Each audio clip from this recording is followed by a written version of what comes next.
தமிழக அரசியல் களம். இங்கே வாரிசு அரசியலும் பணபலமும் தான் வெற்றியை தீர்மானிக்கும் என்ற எழுதப்படாத விதி ஒன்று உண்டு. ஆனால் அந்த விதியை உடைக்க ஒரு தனி மனிதனால் முடியுமா? கடந்த சில ஆண்டுகளாக புதுக்கோட்டையில் இருந்து அறந்தாங்கி நோக்கி வீதிகளில் ஒரு பெயர் சத்தமில்லாமல் எதிரொலித்து வருகிறது. அவர் ஜே. முகமது ஃபார்வேஸ். ஆரவார மேடை பேச்சு இல்லை, பல தலைமுறை அரசியல் பின்னணி இல்லை. ஆனால் அவரிடம் இருப்பது ஒன்றுதான், மக்களுடன் பின்னி பிணைந்த ஒரு யதார்த்தமான வாழ்வியல். 2022 நகர்ப்புற உள்ளாட்சி தேர்தல். தமிழகத்தின் பிரதான கட்சிகள் மல்லு கட்டிய அந்த போர்க்களத்தில் ஒரு சுயேட்சை வேட்பாளராக வைர சின்னத்தில் 4வது வார்டில் களம் கண்டார் ஃபார்வேஸ்.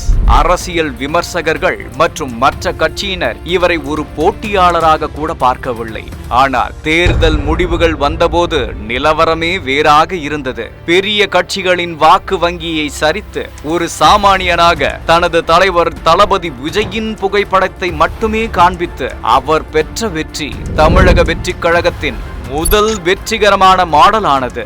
மக்களில் ஒருவன் என்கின்ற பிம்பம் வெறும் முழக்க மட்டுமல்ல, அதுதான் அவரது பலம் என்பதை அந்த தேர்தல் நிரூபித்தது.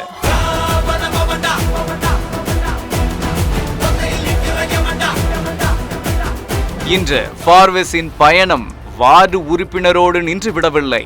2026 சட்டமன்ற தேர்தலுக்கான தமிழக வெற்றி கழகத்தின் தேர்தல் அறிக்கை தயாரிப்பு குழுவில் ஒரு முக்கிய அங்கமாக அவர் இருக்கிறார். முன்னாள் அமைச்சர்களும் IAS அதிகாரிகளும் இருக்கும் அதே மேஜையில் ஒரு களப்பணியாளராக அவர் அமர்ந்திருப்பது ஒரு முக்கிய அரசியல் நகர்வு. திருச்சி முதல் காவிரி டெல்டா வரை அவர் மேற்கொள்ளும் பயணங்கள் வெறும் கண் துடைப்பு அல்ல, மக்களின் அடிப்படை தேவைகளை ஒரு கொள்கை வடிவில் மாற்றுவதுதான் அவரது பணி.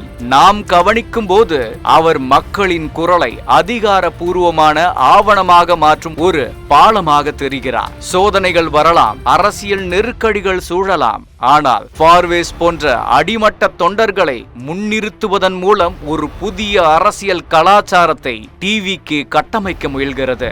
2026 சட்டமன்ற தேர்தல் நெருங்குகிறது. பழைய அரசியல் கணக்குகளை உடைத்து ஒரு புதிய விடியலை நோக்கி ஃபார்வேஸ் போன்றவர்கள் அடியெடுத்து வைக்கிறார்கள். இவர்கள் வெறும் வேட்பாளர்கள் அல்ல, ஒரு மாற்றத்தின் முகங்கள். புதுக்கோட்டையில் தொடங்கிய இந்த தீப்பொறி கோட்டையை எட்டுமா? பொறுத்திருந்து பார்ப்போம்.